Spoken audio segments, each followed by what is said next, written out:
Hello. Today I'm going to give you a quick presentation of OSMOSE, of the OSMOSE tool, which is used in the EPOS project. So first of all, I'm going to give a quick background of the IPESE research group in EPFL. This will help you understand why such a tool was developed and what the motivations behind the tool are. And then I'll present what the OSMOSE tool is, and I'll present the OSMOSE workflow, going through each steps of a project and explaining the mechanisms behind the tool. And finally, I'll finish off with a quick demo showing how the tool actually looks like. So first of all, just to give you a quick background on the tool, on the research group IPs, it stands for Industrial Process and Energy System Engineering. And so basically the research motivation, or the motivation behind the research um, can be summed up by this graph, which is, so this is a representation of, or a graph from the energy technology perspective of 2010 from the International Energy Agency, which shows the CO2 emissions, well, the forecasts for the CO2 emissions over up to 2050, and it basically shows that there's the top line here represents the baseline, the business as usual scenario, and then we have here the blue map scenario, which corresponds to an increase in CO2. It corresponds to an increase in the temperature of 2 degrees, which is a target, let's say. And to achieve this, so to go from the baseline scenario to this blue map scenario, uh, we we realize that so some of it can come from, according to this study, can come from carbon storage, renewables, nuclear, but the majority of it um, will actually have to be, in fact, half of CO2 mitigation will have to be achieved by improvement of efficiency and fuel switching. Um, Now, what this means is that engineering is a major solution for CO2 mitigation, because to basically to achieve if better efficiency and things like that, and better fuel use and fuel switching and engineering of solutions have to be implemented. Now, the goal based on this motivation is basically the goal of IPs is to develop computer-aided tools and methods for decision support in the analysis and the design of sustainable processes and integrated energy systems. And this is in line with basically the scientific challenge of the director of the IPs group, Professor François Maréchal, which is basically to develop systematic approaches for the rational use and conversion of energy and resources in industrial energy systems. So now to go, just to give you an idea of the different domains of applications in which we can use, or for which we can apply this. So first of all, we have energy efficiency, where first of all we'll be understanding energy and resources used in industrial processes by carrying out energy audits, energy and resource audits, carrying out large-scale heat and mass integration, designing retrofits such as heat exchanger network design or implementation of renewables. Also looking at the operation and the grid's flexibility services. And this is also where industrial symbiosis can come in, where waste can be used by of one industry could be sent to another industry. Then we also apply it to process system design. So here we basically try to design processes, so chemical plants or other kind of um, industries or sites. It can be biorefineries, power plants, fuel cell-based systems, CO2 capture and recycling, or even long-term electricity storage. And basically here we try to optimize the design of processes by assembling the process unit blocks in the optimal way. And finally, another domain of application is the energy system design. And here we integrate technologies and processes in the energy system. So for example, by using district networks, including CO2 networks, smart grids, we also look at urban symbiosis, where where we try to recover waste heat, industrial waste heat, to be used for example, for the demand of a city, for the heating demand of a city, and also looking at integration of renewable energy. Now, to achieve this, basically, we think that a common tool is required. First of all, to capitalize the methods that we develop in a single comprehensive computer framework. We also need a common tool to combine database handling, modeling, optimization, and results analysis methods in one single tool, in one single computer framework. And also to be able to apply the methods in a systematic way to a wide range of applications. So to be able to replicate basically the methods to similar cases easily, and also to be able to transfer a prototype tool which can be further developed into a professional decision support tool for different purposes and users. So this is something we do with different industries, for instance, and this is also one of the goals of the EPOS project, because we are basically using the EPOS tool to develop that we're using the OSMOSE tool to develop the EPOS tool. And yeah, so to basically this is why we have developed this tool called OSMOSE, which I'll be presenting in more detail now.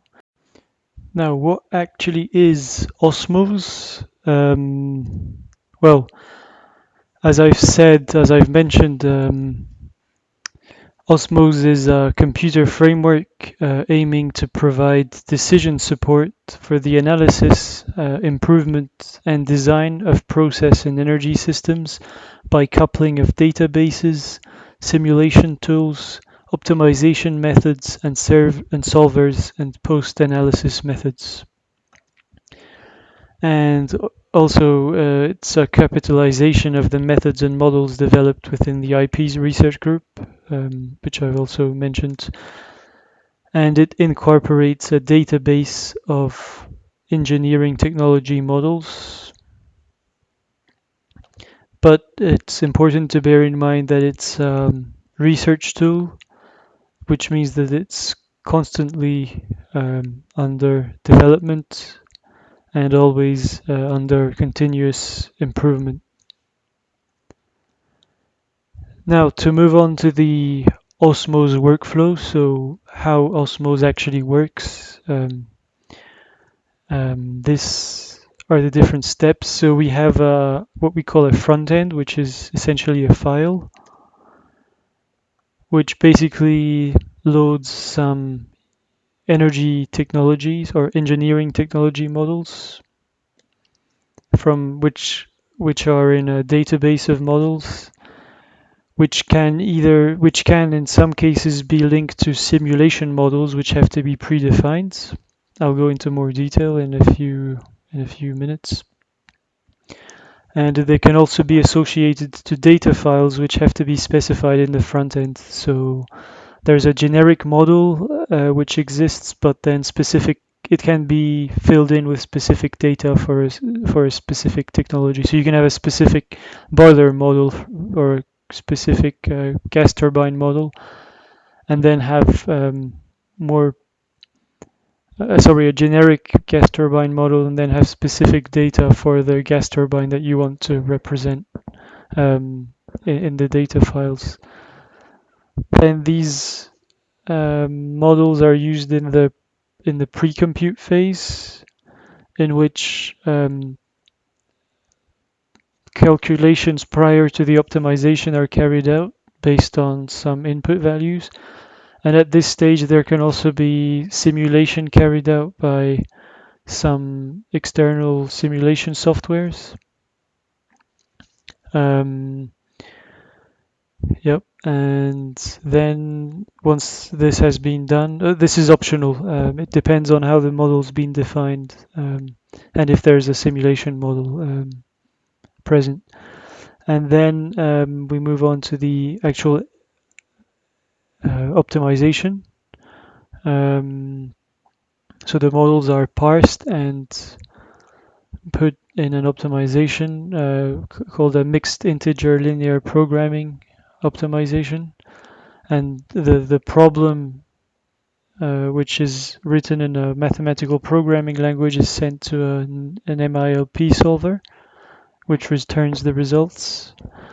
And then those results are analyzed and sent to a post-compute function, which can calculate some indicators and things like that. And then the results are either saved, and they can also be displayed using plotting tools.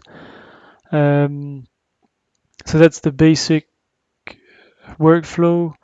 In some cases, there can also be what we call multi-objective optimization, in which basically we run this schema several times. So we carry out a multi-objective optimization, which is a non-evolutionary algorithm, and we rerun the optimization changing various decision variables of the ET models. And all of this basically constitutes makes up the OSMOSE framework. I'll go through each of these different steps one by one, just to give you a better understanding. First of all, the OSMOSE framework.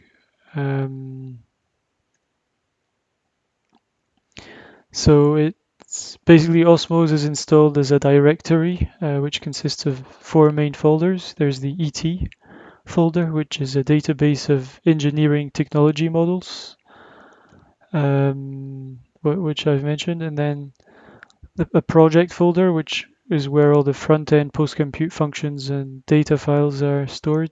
Then the results folder is where the intermediate files and the output and log files are stored. And then the lib folder is basically the collection of routines, functions, and templates that orchestrate the workflow of the framework and communicate with the external software. So this is basically the core OSMOSE functions. All the ET models, front ends, and post-compute functions are written in the Lua programming language, and the dependencies such as Lua and all the simulation software which can be used, the solvers, etc., have to be installed independently. So now the front end is the file basically which launches the routine. So you launch the front end to execute the OSMOSE workflow, and this is where the problem is defined. So this includes the objective function of the optimization. So at this stage in the MILP optimization, it's a mono objective, so there's only one objective function, which can be, for instance, operating costs, total costs, CO2 emissions, and yeah, essentially there can also be other objectives. This is also where the ET models to be included are selected, and this defines the superstructure. It's where the data to be used for the model parameters are loaded. So basically these take the form of CSV files, which can be associated to an ET model, or each ET model can be associated to a specific CSV file. The post-compute functions are loaded here.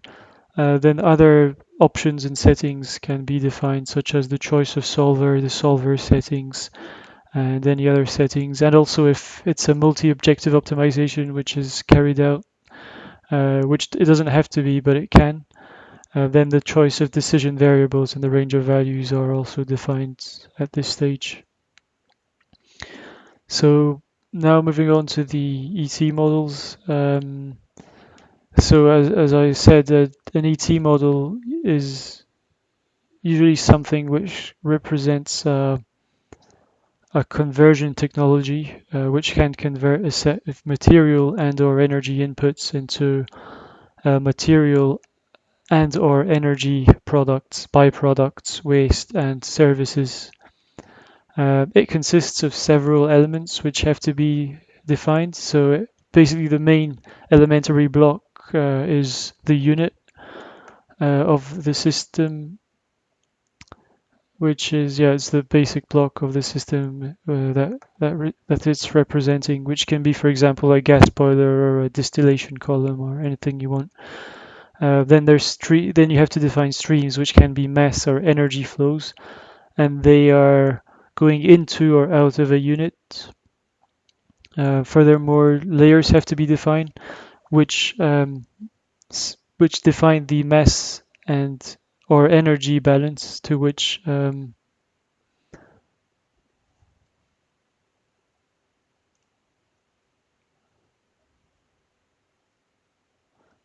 sorry for that. Yeah, it defines the mass or energy balance to which a stream is associated. So, for example, it can be gas, electricity, heat. So these have to be defined, and each stream have to be associated to one of these. Then there's parameters, which can be used in the streams and units definitions, which can be, for example, size, cost, temperature, pressure, other things.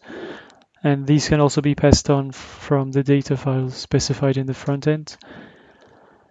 And as I said before, each ET model can be, but it doesn't have to be, associated to a predefined simulation model, such as Valley or Aspen, or some other flow sheeting or whatever kind of model. Yep, and then in the case it's defined, then it can be used in the pre-compute phase. Now, just to give you a quick example of an ET model, this is a water purification model. So we have basically a unit here, which is outlined in brown, which represents a demineralized water production process. So that's the unit. Then associated to this unit, we have several thermal streams, which each correspond to a heat exchanger, which can either be hot or cold streams, depending on whether they have to be cooled down or heated up. We also have an electricity stream, several material streams flowing into or out of the unit, which in that case is water, demineralized water flowing out, and solid minerals. And then we have heat and electricity, which are also defined, and these are basically the layers of the system. The layers are common to the whole problem. So they're not specific to one unit, but one layer of water in this unit will be the same as a layer of water in another unit, and that's how the streams of those units will be able to exchange. And then we can define parameters for each of these streams or for the unit, such as the mass flow or the power or the input and output temperature and enthalpies, as well as the costs of the unit. And basically, when we assemble several ET models together, as I said, this creates a superstructure. So basically, we load the ET models in the front end. So just to give you an example, we can have models which represent, or ET models which represent resources. So I said that ET models are usually energy conversion or material or energy conversion um, technologies, but this doesn't have to be the case. It can also represent, for example, the gas grid or the power grid or some kind of resource. So in that case, we have, for instance, the gas grid, which provides gas, the power grid, which can either provide or receive electricity, and the biomass resource. And then we have the conversion technologies, which convert whatever resource into either heat or electricity, depending on depending on the technology. And then we have a set of demands, which are also represented by ET technologies, which require heat in different forms, so either high temperature or low temperature heat and electricity, and which also produce waste which has to be treated. Now, this is really a simplified representation, but it's basically just to give you an idea of how the models are assembled together and how it works.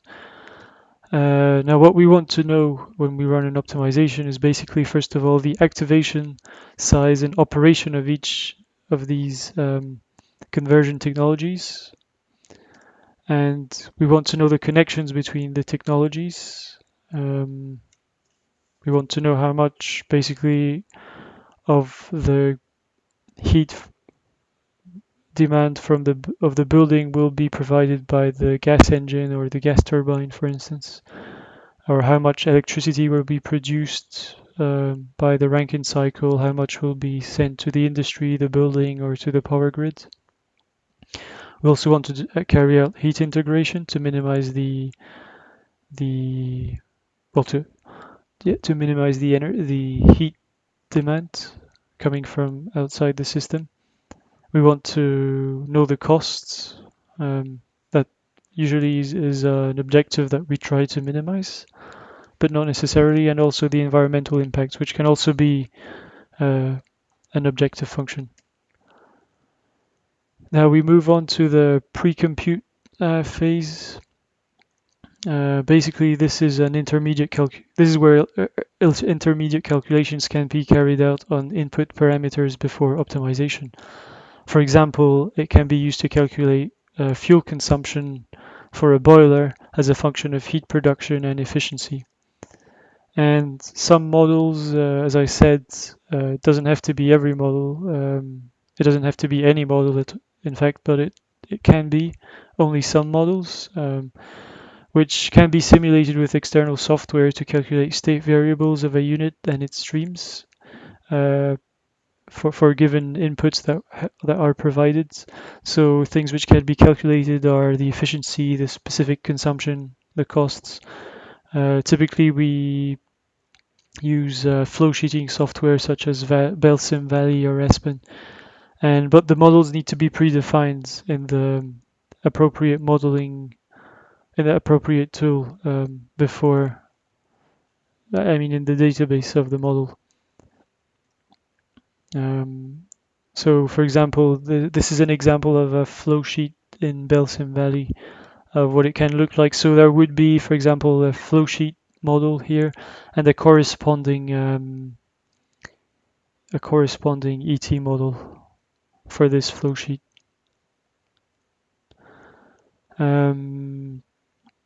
Now this is the next step, which is the main step, which is the optimization, the MILP, mixed integer linear programming optimization. And basically, yeah, optimization. The optimization module is the core of the OSMOSE tool. So we have some. This is how it works. Basically, we have some ET models, a list of ET models which are defined in the front end. These are basically parsed, and these are structured into a Lua tables. This data is structured into Lua tables, and these tables are parsed to write the solver input files. So there's a file called the mods describing the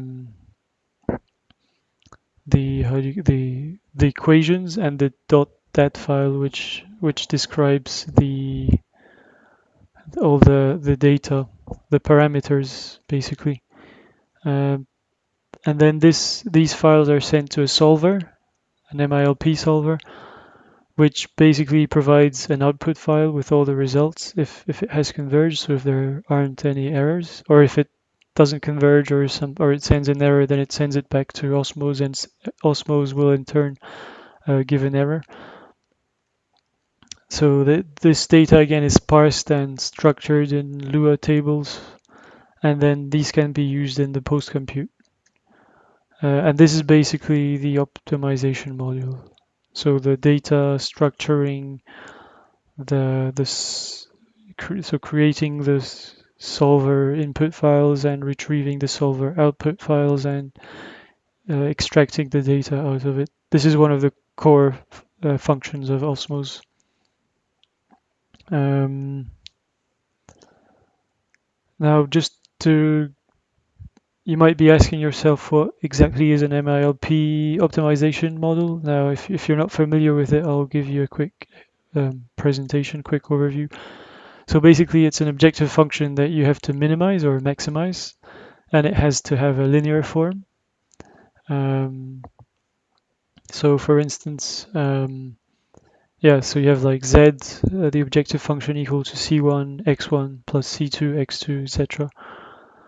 And this is subject to a given number of linear constraints,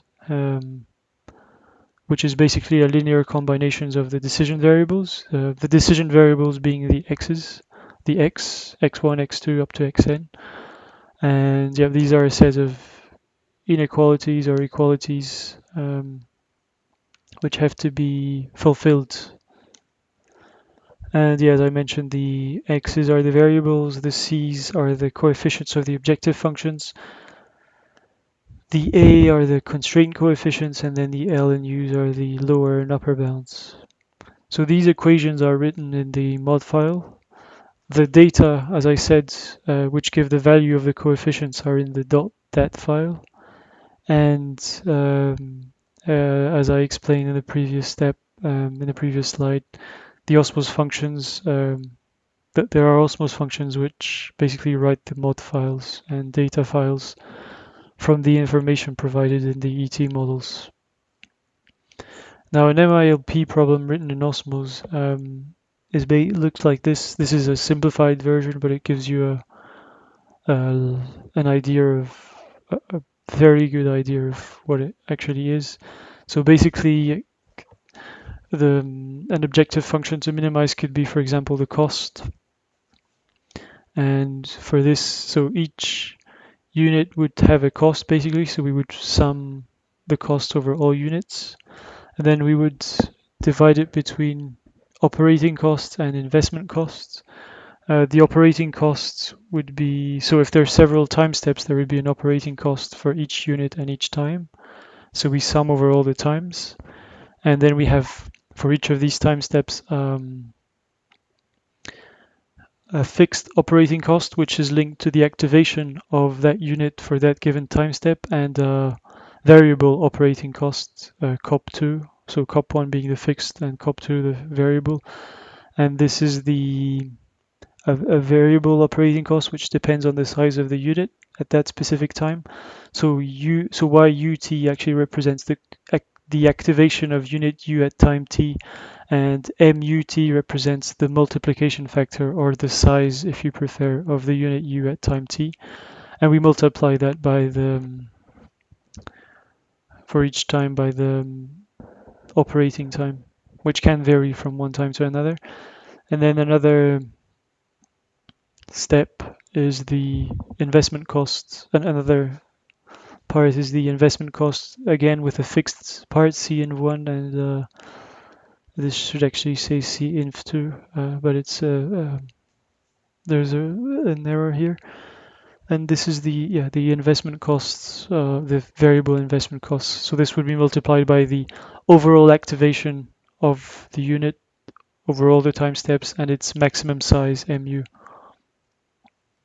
Then we have unit sizing constraints, which are basically the basic constraints, which say that um, basically for each time step and each unit, the size has to be between the fmin and fmax, each of which are multiplied by the activation. So if it's the activation, which is a binary variable, so it can be either equal to 0 or 1. If it's equal to 0, then MUT will always be equal to 0, but if it's equal to 1, then MUT will have to be between fmin and fmax. And fmin and fmax is indexed on the units, which means that each unit has its own value. So this could represent, for example, the minimum and maximum operating condition of a boiler. So let's say you have a 10 kilowatt boiler, gas boiler, which could operate between, let's say, 2 kilowatt and 12 kilowatt or something. Um, then, yeah, another constraint to make sure to basically fix the maximum size and the overall activation says that for each time step you should have, and each unit you should have all the MUs, well, the MUT lower or equal to the MU. Then there are some mass and energy balance constraints, which basically says that for each layer, the sum of all the input streams should be equal to the sum of all the output streams. And then there are a set of other constraints which can be added depending on the different functionalities which you want to activate. So for example, the heat cascades constraints and other constraints which I won't mention here. Then there's the post-compute part after the results have been recovered from the optimization. And this basically, as I mentioned, the solver output files are recovered and parsed to extract and structure the data. And then the post-compute functions are used to calculate indicators to display and save specific results. So, for example, composite curves can be displayed, which I'll show in a minute. And we can also use it to calculate objective functions for the multi-objective optimization and carry out post-optimization analyses. Now the results we've obtained, as I mentioned in the post-compute, can be displayed or saved. So some of the results that we can display, for instance, are the composite curves, which represent the result of a heat integration, where heat recovery is maximized through exchange of process streams. Now here on the kind of purplish line represents the hot streams, which have to be cooled down of the overall process, and the blue line represents the cold streams, which have to be heated up. Again, this integrates all the hot and cold streams of all the processes. And then we can also draw a grand composite curve, which is represented here on the right, which helps to identify integration possibilities such as electricity production or heat pumping by identifying where the energy basically can be transferred or where the energy is available. I won't go into detail now of how this is done, but it just gives you an idea of what can be done. And also stream values can be represented. Now this isn't, by the way, directly done by OSMOSE. This was done by an external software, but you can recover those results and then use some software to represent basically the streams. And then multi-objective optimization. Finally, but this is basically optional. It doesn't have to be done. But if it is carried out, basically there's a master optimization, which is an evolutionary algorithm, or can also be called a genetic algorithm, which is multi-objective, and it sends a set of decision variables to change the parameters of the MILP problem. So typically it's going to change the parameters of the MILP problem. Of the ET models, so which will in turn change the parameters of the ET of the MILP. Then slave optimization is carried out, which is basically what I presented just before. So for each iteration. For each set of master decision variables, there's a slave optimization which is carried out and which has to be mono-objective. And then these results are sent again to a post-compute, and the objectives are calculated, and they're returned to the master optimization, which evaluates the objectives and reiterates, trying to either minimize or maximize several objectives simultaneously to obtain a so-called Pareto front, which is represented, for example, here on this graph. So we have here the operating cost, which is one of the objectives as a function of the investment cost. So here on the y-axis, and here are the points, the set of optimal solutions with respect to both of these solutions, and this is what we call the Pareto front. And then we can use clustering algorithms, which can help to identify groups of solutions in the Pareto front, as is done here. Okay, so now it's to give you a quick demonstration of how OSMOSE works in real life. So it's good talking about it, but now let's actually see what it looks like in terms of interface and everything. So to do that, I'll just illustrate a small example project where we have 5 industries or 5 plants, which each have inputs of different materials and outputs of a given product, and they have other waste and byproducts, and they require heat and electricity, and they also produce waste heat. And using OSMOSE, we'll basically do the energy integration, which will allow to calculate the minimum energy requirement to reduce the required heat coming from outside the system, and also we'll identify the networks and utilities which have to be implemented in order to achieve the symbiosis between those different industries. Yeah, for instance, this is like a zoom of one of the processes which was represented in this slide. So here we have the cement plant. This shows the detail of the different inputs, the material input streams, the material output streams, the different heat exchangers which are in the process, the electricity requirements, and all of this is basically summed up in these tables. And using this data, we can implement the model of this fictional cement plant, which doesn't correspond to any real data or anything. It's just purely fictional. But we can implement this model in OSMOSE, as I will show you just now.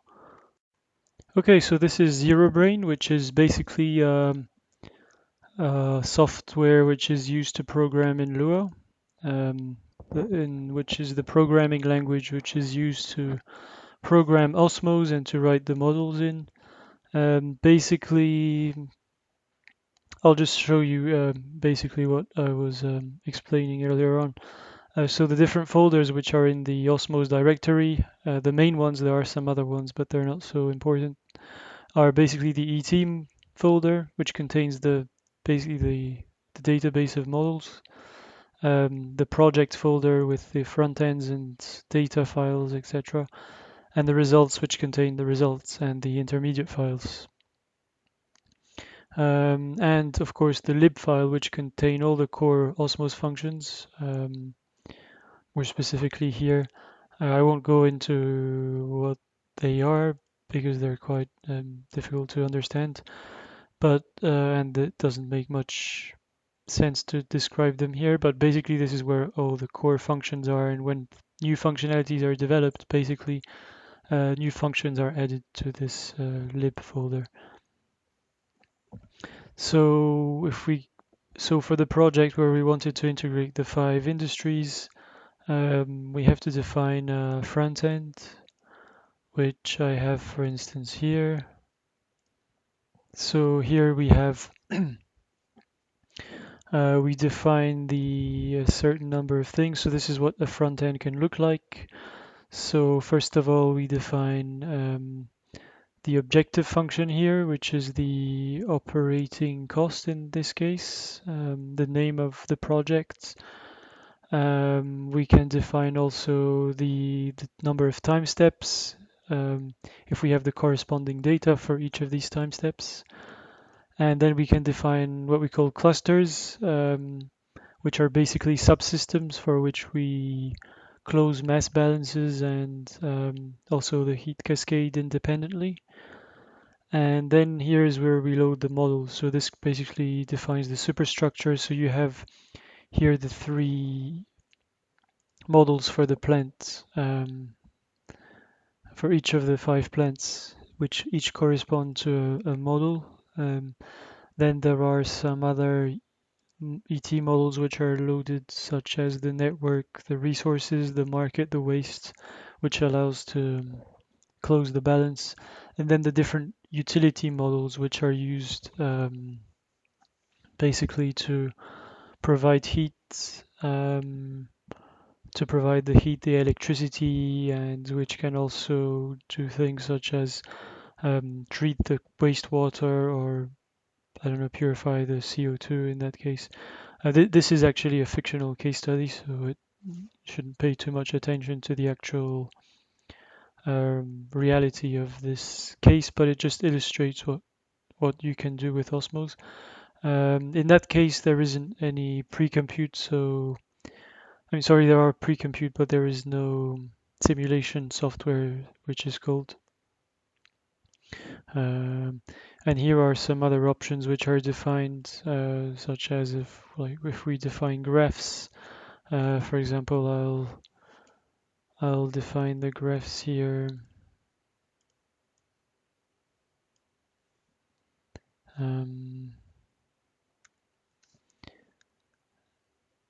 And yeah, so there's then the solve. We solve the front end and the problem, and then we launch the compute, the post compute function, which is defined here. So basically, here's what the post compute function can look like. So in the first step, we retrieve the data from the results using functions such as getTag or getUnit to get a specific, for example, the cost or the size of a specific unit, and we can get also any parameter value. And later on, we can do calculations such as adding or multiplying or any kind of calculation that you want to do between two indicators or two results. And we can also save these results and display them. So save them to an output file here and display them in the console, which is here. And then we have a bunch of here. So for example, we have sorry, we have for example here for the beer factory some CSV files which give the values of inputs for each time step in that case. And then just if we go back to the ET models, which are defined here, we have actually, for example, the beer factory here, or the cement factory. Or is it here? Here, so we define the input parameters, which are the values basically that we're going to use to define the streams and units. The outputs are parameters which are calculated as function of inputs. So for example, here we calculate the enthalpy as a function of the input and output and temperature and the MCP. And then we define the layers which are called in this model. And finally, the units, or in this case, there's just one unit, the type and all the characteristics, fmin, fmax, the cost, cm, cm1, cm2, which I defined when I was presenting the MILP problem definition. And here also the streams associated. So here we have several thermal streams with an input, an output enthalpy and temperature.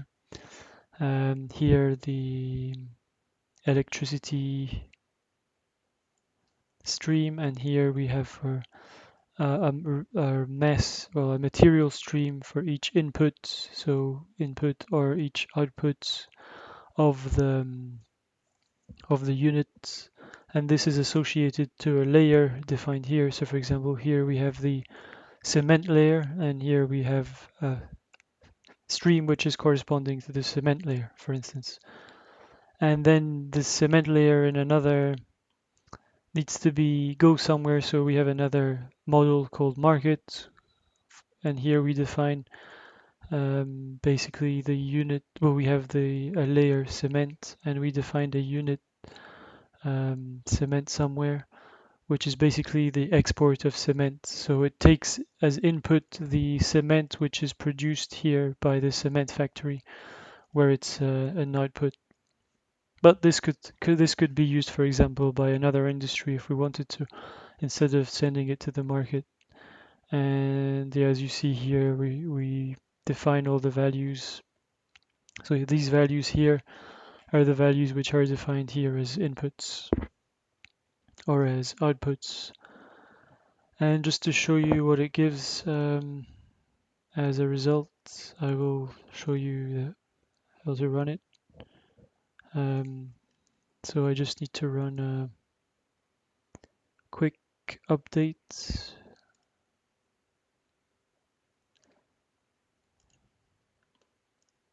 in order for it to work. This should do the trick.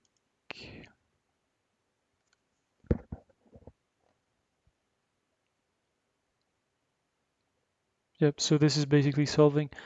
So these are this is the grand composite curve that we obtain for a given cluster and a specific time and a specific scenario. So we obtain, and this is the composite curve with the hot and cold streams.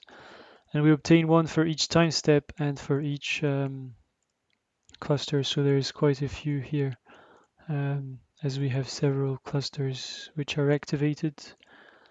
And there are also 3 time steps.